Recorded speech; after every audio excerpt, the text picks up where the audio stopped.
UPSC 2026 का prelims. ओहो, hello guys, this is not a daily vlog. अभी मैंने डेली व्लॉग शूट नहीं किया है, बस जो एफर्ट मैंने इस एग्ज़ाम के लिए लिए थे उसकी छोटी छोटी सी क्लिप्स डाली है, सिर्फ एक वीक की, जो कि एक्चुअली मेरा एफर्ट पूरा एक साल का है इसके पीछे। सो यूपीएससी 2026 का प्रीलिम्स हुआ अभी कल 24 मई को, और हमारा पेपर इतना ख़तरनाक आया, आई कैन से कि हार्ड नहीं आया था पेपर, बट इलॉजिकल पेपर था वो। जीएस के पेपर में हमको ऐसा पूछ रहे थे कि अच्छा ठीक है, आप क्या डिसीजन लोगे, आप क्या करोगे, and we were not prepare for that, because in GS आप क्या पूछने वाले हो। जीएस में सबके दिमाग में यही होता है कि जीएस मतलब जीएस पेपर 1 जनरल स्टडीज़ का, उसमें ये होता है कि अच्छा they will ask you question about polity, economics, science and tech, environment, history, ऐसे क्वेश्चन उनको पूछने होते हैं सिर्फ। बट उन्होंने उसमें डायरेक्टली कुछ और क्वेश्चंस पूछे, और ऐसा जब पेपर मेरे हाथ में आया, इन जस्ट 5-10 मिनट्स में आई हैव रियलाइज्ड कि भाई मुझसे तो सॉल्व नहीं हो रहा है, और मैं सेल्फ डाउट में आ गई। मैं पेपर में क्वेश्चन पढ़ रही हूँ और मैं ये बात सोच रही हूँ कि मैंने एफर्ट नहीं डाले है कि भाई मैं जो पढ़ रही हूँ, मैंने जो इतनी रीडिंग की है, इतना कुछ याद किया हुआ है, इसमें कुछ मुझे दिख क्यों रहा है। ठीक है, मतलब नाम, टॉपिक का नाम दिख रहा है, अच्छा ऐसा कुछ है, बट आप क्या पूछना चाह रहे हो। आप जो रिपोर्ट्स रिलीज़ करते हो, या फिर आपने पहली बात कोई स्टैंडर्ड बुक दी नहीं है यूपीएससी ने, हमारे हिसाब से उन्होंने सिर्फ इकोनॉमिक्स बोला है। अब इकोनॉमिक्स में अंडर द सन जो आता है हम सब कवर कर रहे हैं, but what you have done, UPSC ने हमसे वो कोई भी क्वेश्चन नहीं पूछा। मैं क्लास में बैठ के खुद पे डाउट कर रही हूँ और डिसीजन लेने की कोशिश कर रही हूँ कि अब मैं यूपीएससी कंटिन्यू नहीं करूँगी, बिकॉज मैं खुद को मेंटली इतना हर्ट नहीं कर सकती हूँ, इस पोजीशन पे नहीं ला सकती हूँ कि भाई मार्क्स नहीं आ रहे हैं, कुछ भी नहीं हो रहा है, still I am taking this much of effort.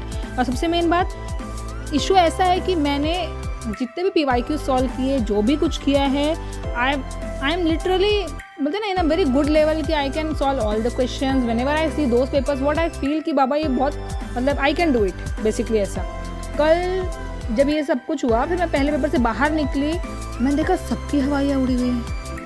मुझे ठीक है, मैं मेरे पेपर में इतनी थी कि मैं बाकी के रिएक्शंस नहीं देख पाई कि लोग क्या कर रहे थे। मैं पूरा मेरे पेपर में थी, 2 घंटे बाद निकली बाहर आके, मुझे समझा शायद पेपर ख़राब गया है, बट मैंने 2 घंटा, क्योंकि अगला पेपर 2 घंटे बाद होता है, मैंने खुद को कंट्रोल किया कि चलो किसी से डिस्कस नहीं करते। वाई? बिकॉज उससे माइंडसेट ख़राब होता है नेक्स्ट पेपर के लिए।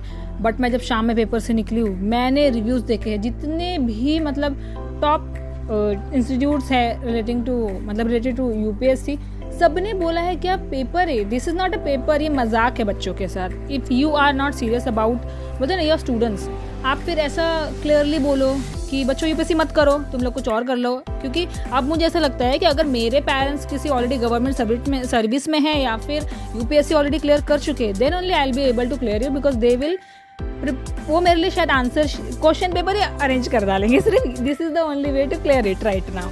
आई डोंट नो, हर जगह बहुत ज़्यादा इस मार्क मतलब लेकर के बहुत नेगेटिविटी फैल गई है, सब चाहते हैं री एग्जामिनेशन हो, बट आई नो यूपीएससी, मुझे जितना मैं अब तक समझी हूँ इतने 2-3 साल में, यूपीएससी कभी री एग्ज़ाम कंडक्ट नहीं करती है। वो उनका ऐसा है कि ठीक है, हमें क्वेश्चन पूछने का राइट है, वी कैन आस्क एनीथिंग, ठीक है। बट मेरा ऐसा बोलना है, यूपीएससी ने कुछ रिफॉर्म्स लाने चाहिए उनके पूरे क्राइटेरियाज में। For example defining a syllabus, आप सिलेबस फिर ठीक से बताओ कि ठीक है भाई आप इतना पढ़ के आओ, ताकि हम भी मेंटली प्रिपेयर रहेंगे कि ठीक है भाई इतना करना है। मतलब बहुत कुछ है, बट ठीक है, मैं जब शाम में आया, जब मैंने सुना कि सबका पेपर ऐसा गया है और यूपीएससी ने इस बार रॉन्ग चीज़ की है, it was not a tough paper, it was illogical paper. So now I have decided कि नहीं, I will continue with it. एक वीक में उनकी शायद आंसर की आने वाली प्रोविजनल वाली, आई मतलब check my answers with them, and then I will decide कि व्हाट टू डू और what not to do. But at the end वही है, डिसीजन अपना है। आप बहुत चीज़ें पीछे छोड़ के चीज़ कर रहे हो, तो you just can't leave this thing like this कि ओके मुझे नहीं करना है ये करके। You have to put that effort, you have to be there, and you have to handle all the situations basically.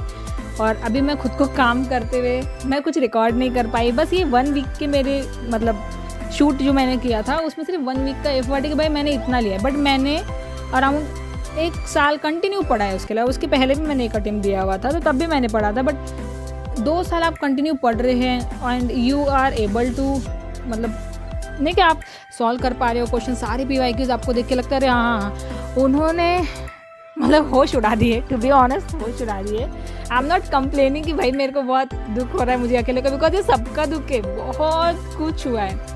मेरी आवाज़ ऐसा लग रहा होगा अरे इतना दुख के बाद आप इतने हंस कैसे रहे, I am laughing on my बोलते ना डेस्टिनी और on my UPSC journey, what can I से। मतलब बहुत डिफ़िकल्ट है मेंटली खुद को इस टाइम पे काम रखना। सो अब बस मैंने डिसाइड किया है कि अब कुछ दिन ब्रेक लेते हैं 1 वीक का, and I will be at home, I will do other things, for example I will do cooking and I will do some shopping, because अभी 3 दिन में फेस्टिवल भी है, तो उसके हिसाब से थोड़ा माइंड डाइवर्ट होगा। ये खुद का डिसीजन है मेरा खुद का भी। Guys thank you so much for listening may be आज ज़्यादा मैं कंप्लेनिंग रही हूँ, बट स्टिल जो हुआ है वो ऐसा ही हुआ है, और ये हर एक बच्चे का है। आज बच्चे रो रहे हैं, even I want to cry, same thing मेरे साथ भी हुई है। बट वही, अगर आपको कोई चीज़ चाहिए, you have to sustain, you have to handle the things, and basically I am trying to do that thing. Thank you so much for watching my vlog.